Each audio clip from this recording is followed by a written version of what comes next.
Greetings, friends. This is Chris Batts, your host of the Law Firm Leadership Podcast. By the time you listen to this, the coronavirus will be at its worst in the United States and around the world. My hope and prayer is that you stay safe, healthy, and optimistic. We're all in this together, and we'll get through this together. Please go to findthelions.com and click on coronavirus. You will have resources and Zoom meeting support. It's our way of giving back. In today's episode, I spoke with a veteran business development and executive leadership coach who is sought after by big law partners and Fortune 100 legal executives for his wisdom and relational ninja skills. There's something for everyone in this episode. As many of you know, we interview corporate defense, law firm leaders, partners, general counsel, and legal consultants. You are listening to episode 39 of the Law Firm Leadership Podcast. Broadcasting from Kansas City, this is the Law Firm Leadership Podcast. In each episode, you'll receive actionable ideas and hear personal leadership stories of both men and women serving as leaders and executives in the legal industry. Enjoy a front row seat as Chris Batts speaks with general counsel, legal consultants, and law firm leaders and law partners at the top corporate defense law firms from around the United States. Welcome to the Law Firm Leadership Podcast. I'm your host, Chris Batts with the Lion Group. Today, I have the pleasure of speaking with Stewart Hirsch, Business Development and Executive Leadership Coach of Strategic Relationships, LLC. Stewart has over 20 years experience in business development and in executive leadership coaching with law partners and legal executives. In addition to coaching since 1994, Stewart practiced law for 21 years in law firms and corporate legal departments, including TJX, Staples, Welch's, and others. Stewart has spoken at numerous domestic and international conferences and designed and delivered single multi-session workshops to professional service firms throughout the U.S. He received his law degree from Boston University School of Law. Welcome, Stewart, to the Law Firm Leadership Podcast. It's great to have you on the show. Well, thank you, Chris. I'm delighted to be here.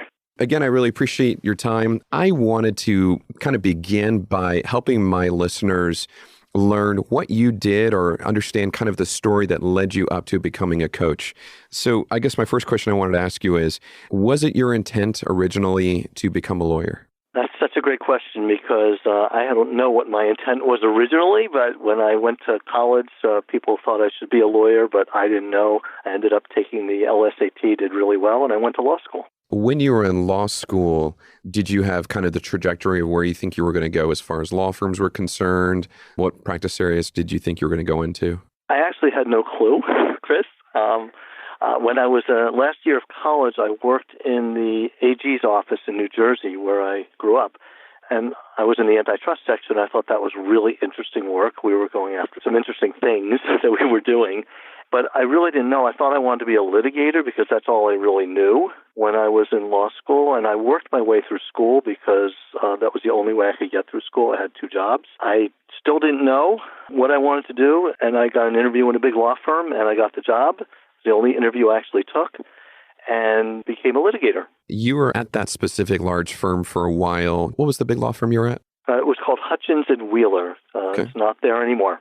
Yep. And then you transitioned to another firm after that, correct? I did. Actually, a little story with that. The firm and I both agreed I wasn't meant to be a litigator. They agreed before I did. And I realized that there was something else I wanted to do or prefer to do. I thought people should talk before they fight. And that was not typical of a litigator at that time. Yeah. So I went to a small firm, then known as Shapiro, Israel, and Weiner, now Roberto, Israel, and Weiner. There were 6 lawyers in that firm. I was number 6, and I picked up corporate real estate and a little bit of bankruptcy, working for, on the bankruptcy side, someone who actually became a bankruptcy judge eventually. I noticed that from our discussions, you ended up going into a corporate legal department, or a couple. What led you to that transition? So we had 2 kids. I wasn't seeing them very much. And the firm I was at had decided they had hired one of the large consulting firms to tell them how they were going to survive into the 90s. And one of the ways of surviving and doing well into the 90s was each of their lawyers had to bring in a lot of work. And I was given a bogey, a number, as to how much work I needed to bring in, how many dollars of originations, which I don't know if they used the word back then, originations. And I realized that at the age I was at, which was like 30, and none of my friends were senior executives in big companies, I would have to, I don't know how I would bring in the kind of business that was necessary, and I wasn't doing a lot of selling back then. So I decided to look for another position. I found one in-house in a company that was very close to where I lived. And I interviewed for it, and I got the job. And that was Hill's Department Stores. So you were really close to what was the 1990 recession. Tell me about that pivotal moment where you left, I think, that in-house job and you did something. Talk about that. Yeah, I left Hill's 2 years and 11 months into that job. I know that because I only got 2 weeks severance. And they had to look lean and mean for the banks. And so I involuntarily gave up my job. You can translate that to I got laid off. I was one of the first people in a layoff. And in those days, it sounds like such a long time ago, when lawyers weren't being laid off, they were given a lot of time to look for new jobs and that sort of thing. I was laid off with 4 days' notice, and that was more notice than most people got at that time. So I had to come up with a way to earn a living because I was the only one in my family working at the time. We had, I think, still 2 kids. Yeah, 2, maybe 3 by then. And so I had to come up with a way to earn a living. And what happened was Hill still needed me, but they could not have me on payroll. So I went back in as a contractor. I worked 10 hours a month for them. And I said, I thought that was a really interesting way to earn a living, becoming a contractor. And nobody was hiring. I could not find a job. My father-in-law wanted me to work for a company called Recall Management, which was a company that was taking people's homes. They were doing mortgage foreclosures for the FDIC, and I did not want to do that. So it was just so contrary to who I am. So through networking, and I just made hundreds of calls, and through networking, I found opportunities to work inside large organizations because they could not hire, but they could bring on somebody as a contractor. So I got into other companies, TJX, as you mentioned, Staples, Boston University, Dun & Bradstreet subsidiaries, Cabot Creamery and Agrimark, Welch's, Staples, the ones you mentioned, and a few other companies. I had 15 companies that I started working for, and That's that was awesome. It was fun, it was interesting, and it was exhausting because I was driving from. At one point, I was working for 3 or 4 at the same time, going back and forth. There was one day when I had to go to all 3 companies, and the internet wasn't big then, so I actually had to show up. And how long did you do that? I started that in 1990, 91, and I did that until 2001. My last day of actually practicing law for companies was September 10, 2001, which was obviously a day that we'd remember.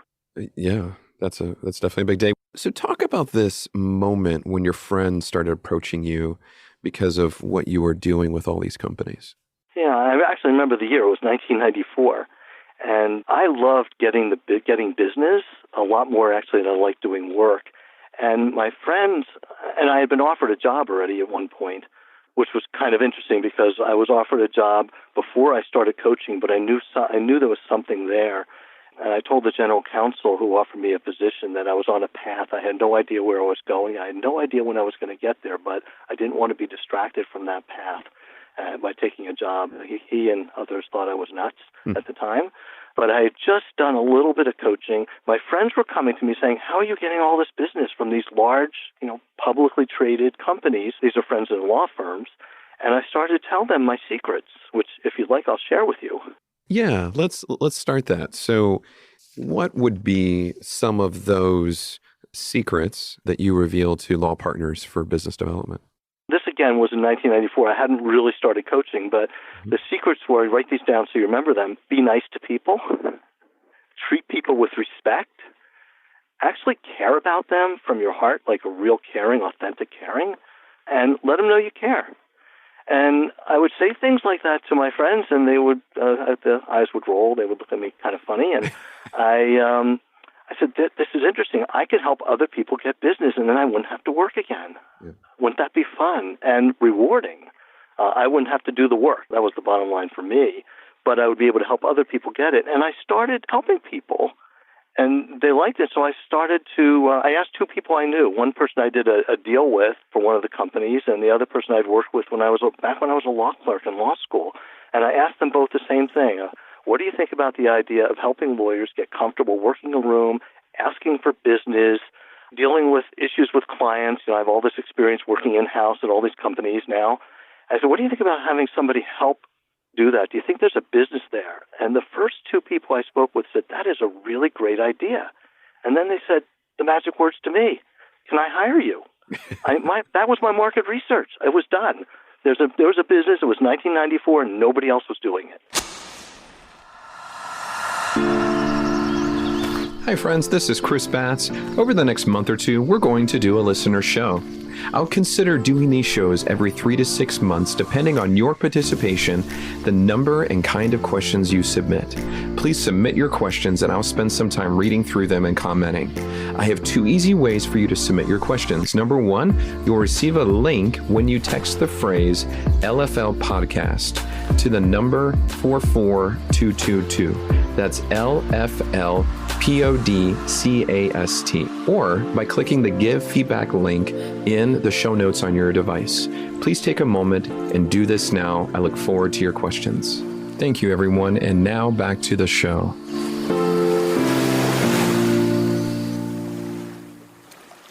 So talk to me about kind of just going back to your early days. Where did you learn selling? That I kind of grew up with it. My dad was a salesperson. He sold fertilizer to farmers in New Jersey. And I used to go with him on his routes and watch how he sold. And it wasn't intentional, but how can you not pay attention? And I watched him sell, and he sold without selling. And that's really where I learned it. I actually, had a TV guide route, believe it or not, when I was like a young teenager. And I did other selling for myself, but I watched him. I actually wrote a blog about it. Everything I ever wanted to know about selling, I learned from my father. That's awesome. So let's deep dive into this notion of coaching and business development. What kind of coach are you actually, Stewart? I say that I'm a business development coach for lawyers and other professionals, and I am an executive coach for leaders, people, general counsel, deputy general counsel. I've worked with people in finance, CFOs, and some CEOs as well. So those are the 2 key areas of coaching that I do. And I've worked also with a lot of women dealing with issues in implicit gender bias, unconscious bias. So those are the 3 basic areas. But it all fits into relationship coaching, which is about business development, and a lot of the executive and leadership coaching has a lot to do with relationships as well. So, Stewart, what are your superpowers as a coach? I guess I have 2. I'm thinking about it. One is the ability to connect with people quickly and get to know them. It's really important as a coach to really understand, in as deep a way as possible, the person that one is coaching, because I do, in addition to coaching, I'll do consulting when I help people. And I can consult people on what to say, what to do, how to move to the whatever next step they need to take. But how is that person going to do it in a way, whatever that it is, in a way that works for the person? So I have to be able to connect to the person, understand them. The other piece is being able to tune into others. And I use the word tune in kind of loosely. But there are times or a lot of times when people have a relationship with somebody or want to have a relationship with a potential client or a CEO or a board member, depending on whether it's an in-house person or an outside lawyer seeking business, and want to be able to talk with that person and understand their needs and be able to really connect. And so I have to be able to tune into that person and help the person I'm working with figure out what to say and how to say it. And I do that by helping them with their emails, helping them script their conversations, and so on.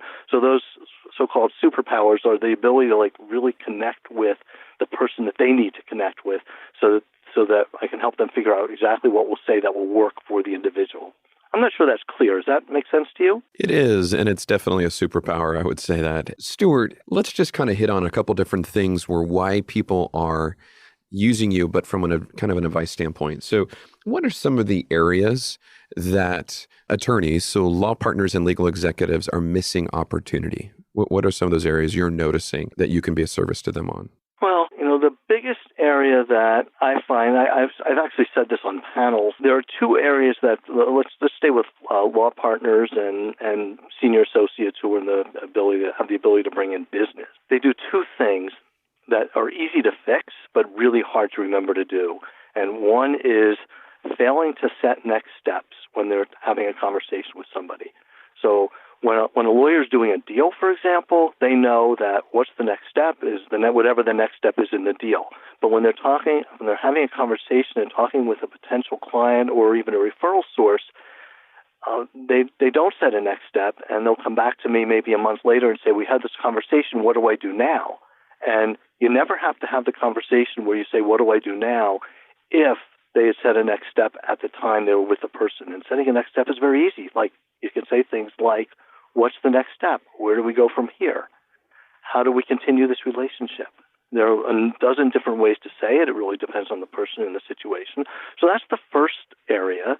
And a lot of setting next steps has to do with listening and really hearing the other person. We're so busy as humans thinking about what we're going to say next that we're not actually listening to what's being said. So I have to help people to recognize the opportunities, in the improv world it's called the offers that people are constantly throwing our way.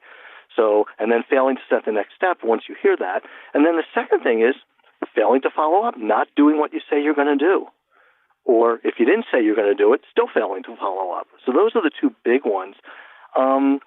A third area is not taking things personally. So, for example, when someone doesn't respond to an email, thinking that some people take kind of either the arrogant approach or feeling a little bit offended by it because, they didn't respond to me, so they must be upset with me or not want to talk with me, or purposely not responding to me because they don't want to, or they're choosing not to.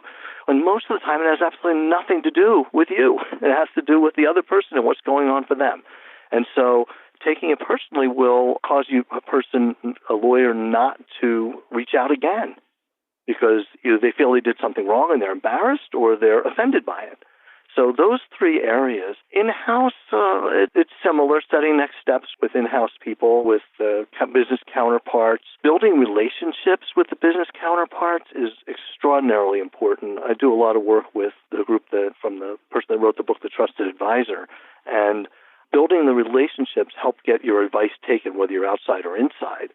But it's extraordinarily important inside. And so I'm often have to work with people on building their internal relationships at both above and supervisory and people that report to them and people that are counterparts on the business side.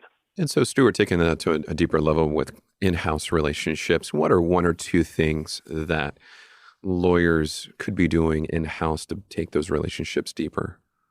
Well, a lot of it's about building trust and letting people know if that their goal and role is to help the other person succeed. And it's not about, being a no person and just doing the legal piece. The goal is to help the person succeed, to help the person do well. And most of the lawyers I know that are in-house want to help their business counterparts and their CEOs and their boards do their jobs well. And if people that they are building relationships with or have relationships with recognize that the lawyer actually cares about them, it makes a big difference. And sometimes it's just helping with that recognition, and sometimes it's helping when the lawyer's busy and under a lot of pressure, helping them figure out what to say and how to do it. Stewart, another question I like asking people on the podcast is, how do you define leadership? Well, I haven't really thought about that for finding a definition for it, Chris. Leadership is really, today, more of a collaborative process and an inspiration process.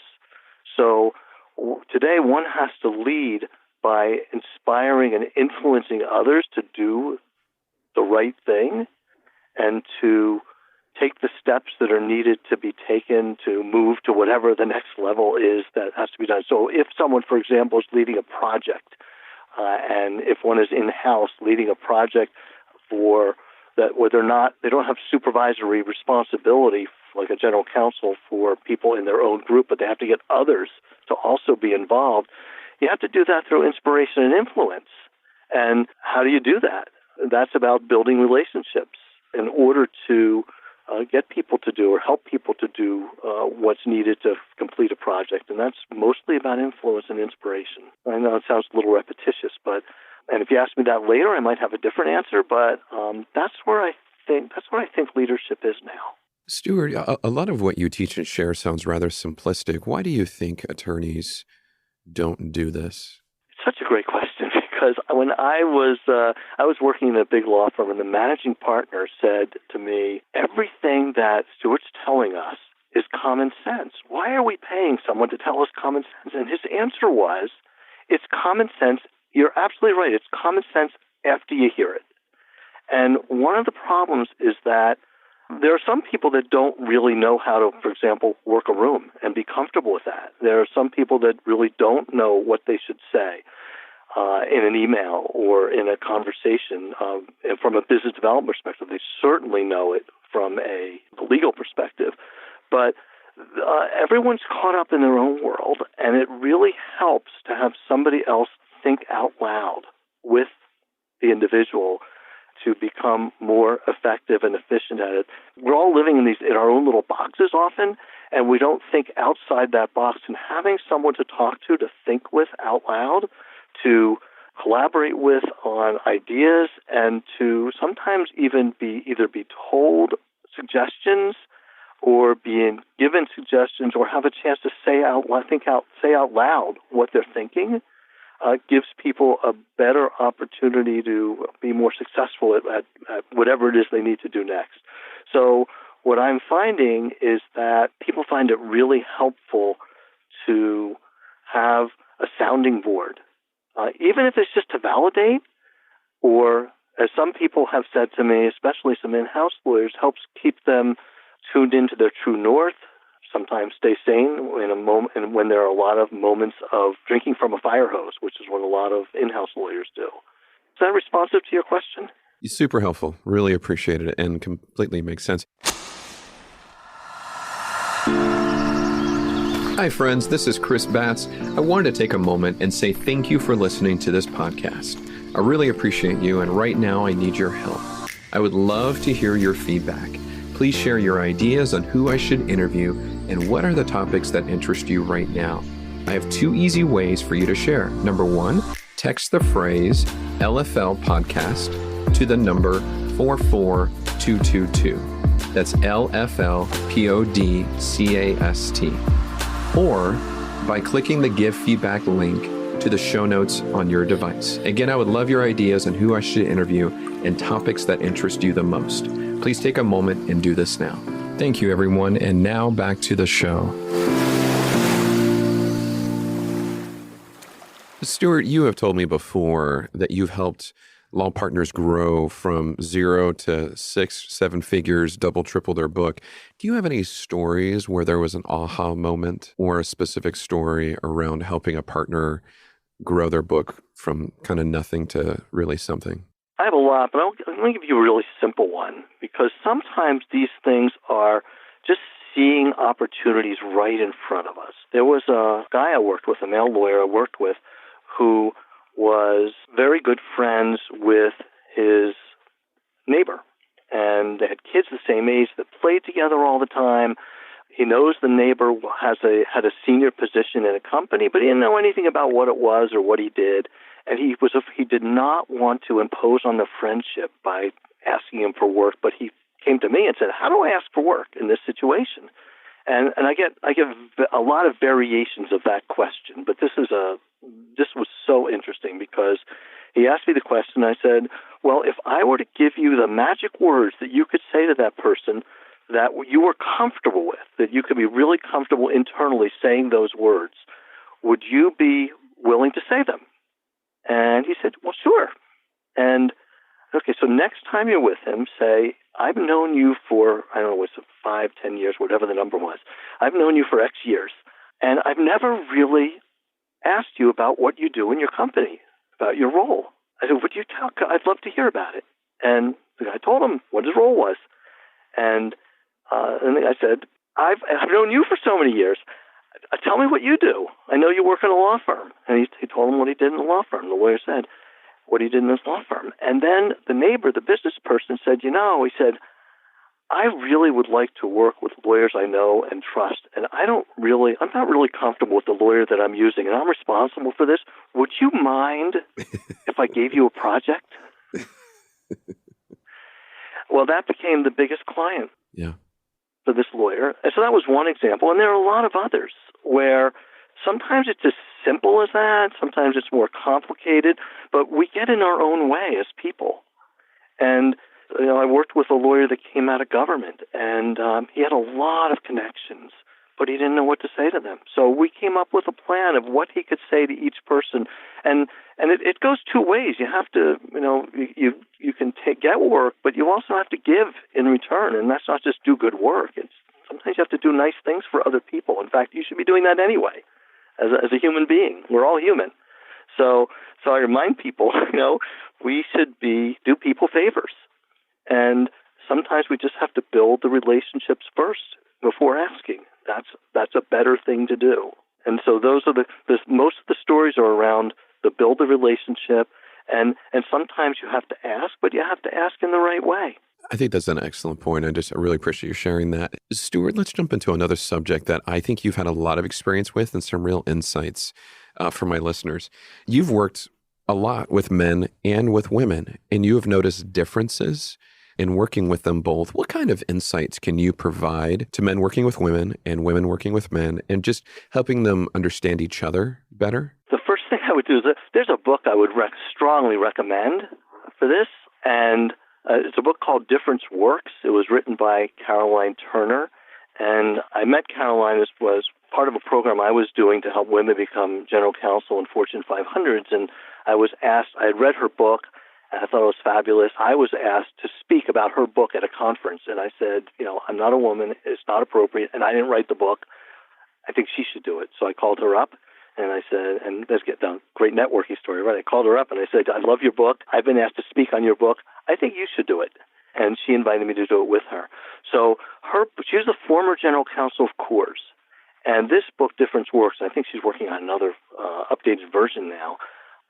This book has charts in it with feminine perspectives and feminine behaviors and masculine perspectives and masculine behaviors and feminine perspectives, and things that are in this book that help us recognize how we see the world differently.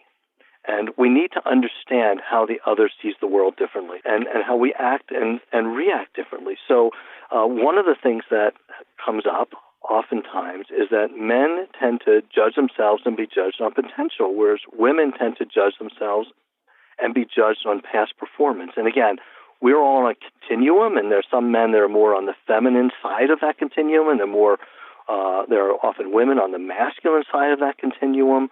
But the way it translates, and we have to understand this, right? Because the way this translates is if a woman is applying for a job, she'll only apply, and I'm not a woman, so I can't say, I experienced this personally for me, but I did sit on a panel with some recruiters and led the panel, and this was one of the major topics that came up. Women will only apply for that job if they have 90% of the criteria, whereas men will apply for the job if they have 40% of the criteria. I was working with a woman recently who's a general counsel who was talking about concerns she has about a project she had to do, something large that she had to do and that she hadn't done before. And I said, so is there anything that's ever been thrown your way that you have not been able to figure out? And the answer was no. I said, great, you're all set. And then everything fell into place for her because she needed to see that she is absolutely capable. But some people have this thing inside that say, I have to know that I can do something before I do it.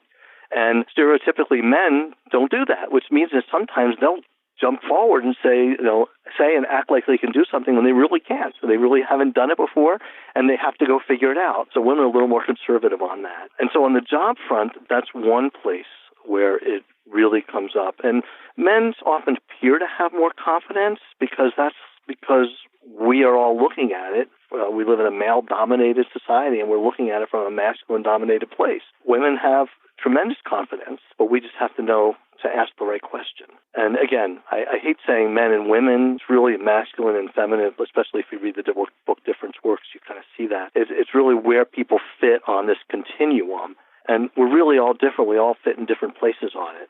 So I don't want to say all men are this way, all women are that way. It's just not true. I have more, in many cases, more feminine tendencies on the feminine side of the scale. Super helpful. Really appreciate that. Let's jump to another subject. So you've developed lots of programs, and they're really impressive and address a lot of pertinent issues within corporate legal departments and law firms. One that jumps out to me right now, and the trend that we see is diverse client base. So you have a diverse general counsel of any sort, and you wrote a program that I'd love for you to share about pitching diverse clients. I think you were hired by a large law firm, and would you share that experience and the insights that was gleaned from that? This was a large firm that wanted to help its lawyers recognize how to or find ways to pitch to diverse clients, because more and more decision makers in companies are diverse. And diverse means people of color. It could be any of the diverse areas in that, or women and women of color. So these are people that are making the decisions, the hiring decisions. And oftentimes law firms put together pitch teams that are older white males. And the diverse lawyers that are making the decisions are not impressed with that. And I heard it numerous times from panels that I've either sat on or watched, or sat in as a moderator or watched. And so to prepare for this program, we did two things. One is I created with the firm a role-play exercise, which is really interesting. We did everything wrong. It was someone interviewing a general counsel for a project, and just responded wrongly in every possible way one could. So then we can analyze that as a group. In order to either prepare that role play and to share some other valuable information, I interviewed 10 of the women that I knew that were, most of whom had other diverse characteristics, and asked them what their experience was, what they loved and hated, and what their experience was when they were approached by law firms for jobs, or when they were having those contests where law firms come in and pitch to them. And I got a lot of stories. And a lot of the stories just boggled my brain, because imagine having a black woman who's leading a team, has a diverse team, has whites, blacks, men, women, Asian, a variety of like 6 different people on their team. And a law firm comes in with 6 older white men. And this happens. It happened, and it happened. So she told me the story. And what I gleaned from that, and what she told me, was that she would ask them questions like, tell me a little bit about the diversity in your firm. So, we have a lot of diversity. And she's looking at the room like, where are they? And apparently, this isn't the only company where this has happened. So I started sharing this and other stories, and people were surprised to hear this happens, and yet I suspect they may do it, and I know other firms do it. So the learnings that I got, and it's so easy to get these learnings, you just have to ask your clients. People just have to ask to find out. And I have a list of many things. I don't have the list in front of me. I start sharing even more of it. But I have a list of all the things that people have done that would boggle one's mind. Thank you for that, Stewart. Let's jump to some resources and books. So I know you've got a long list of books. Could you highlight a couple recommended books for people to read if they want to dive into this on their own? Sure. So my favorite is The Trusted Advisor, which also, there's 3 books in the series, Trusted Advisor, Trust-Based Selling, and the Trusted Advisor Field Book. I have some stories in the third one, so I have not a financial vested interest, but an interest in people reading that as well, which talks about the trust equation and trust models on how to build trust relationships with people. Difference Works I've talked about already. A lot of people that I work with have what some people call the imposter syndrome, and The Empress Has No Clothes is a phenomenal book that talks about the imposter syndrome. Executive Presence, because I do a lot of work with executives who need to develop their executive presence, especially people that are on the way up. And the book Executive Presence, and there were some studies that underlie the book that could be very valuable.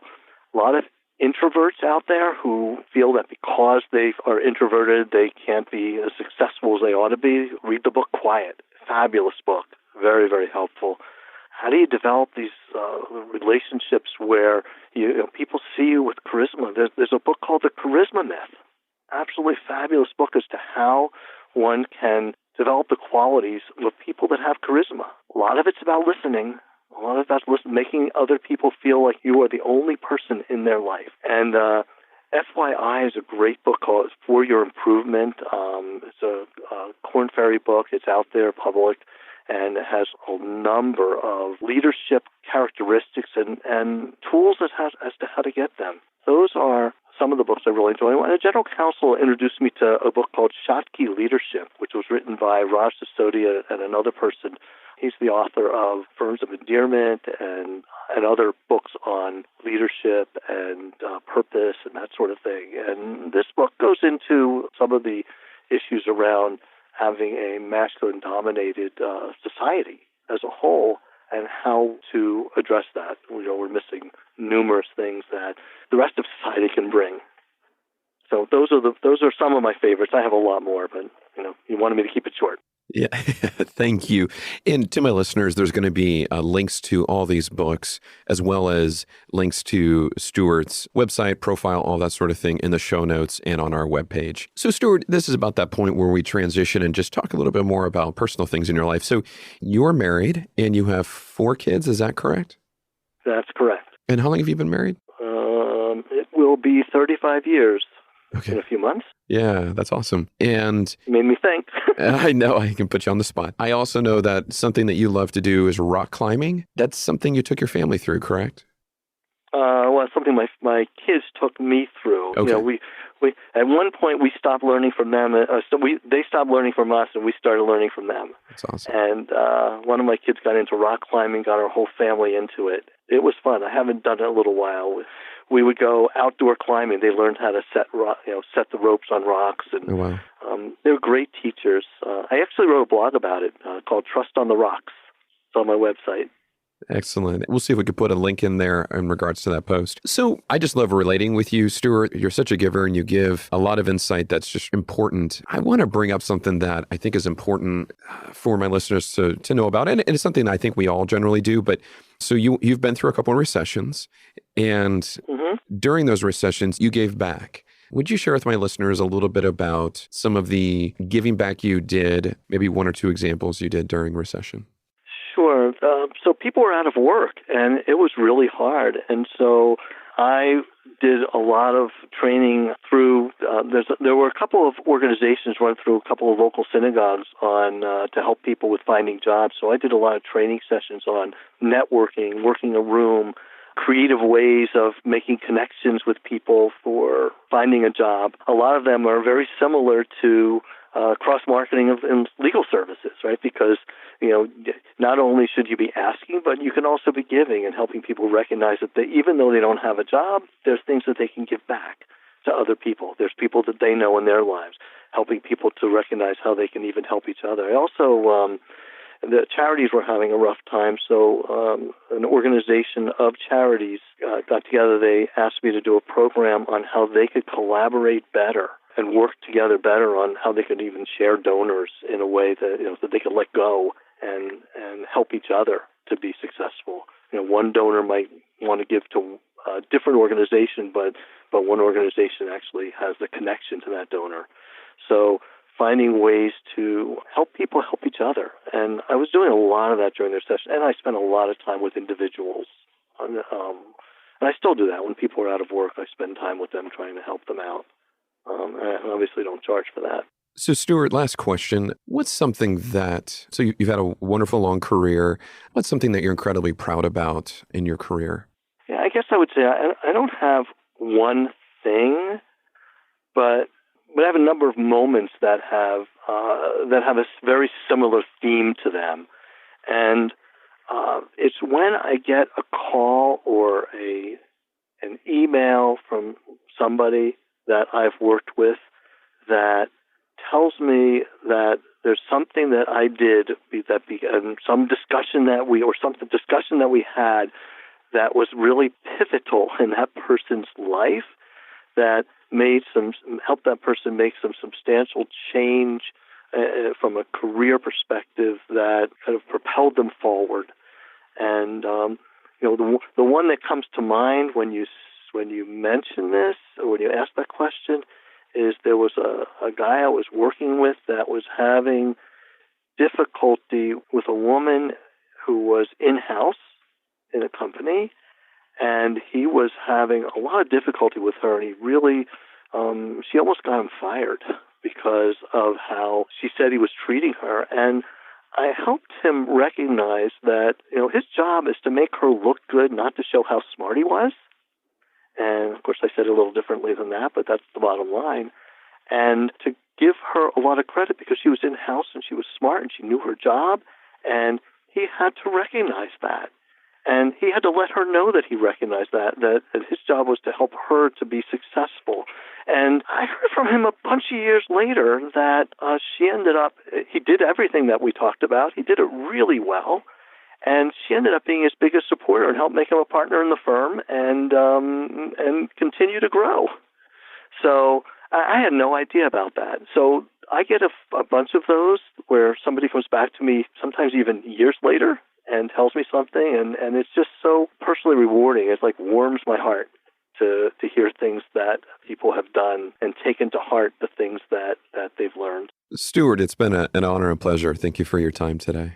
Thank you. Thanks for the opportunity to be here. Thank you, everyone who listened to this episode of the Law Firm Leadership Podcast. If you like this podcast, please leave a review on iTunes. Also, share our podcast via email or social media. To share our podcast, listen to more shows, or to read the transcription of this audio, go to liongroup.recruiting.com/podcast. Thank you for listening to the Law Firm Leadership Podcast. This podcast is for education purposes only. This content cannot be used for commercial use without written permission from the Lion Group. If you like this podcast, leave a review on iTunes.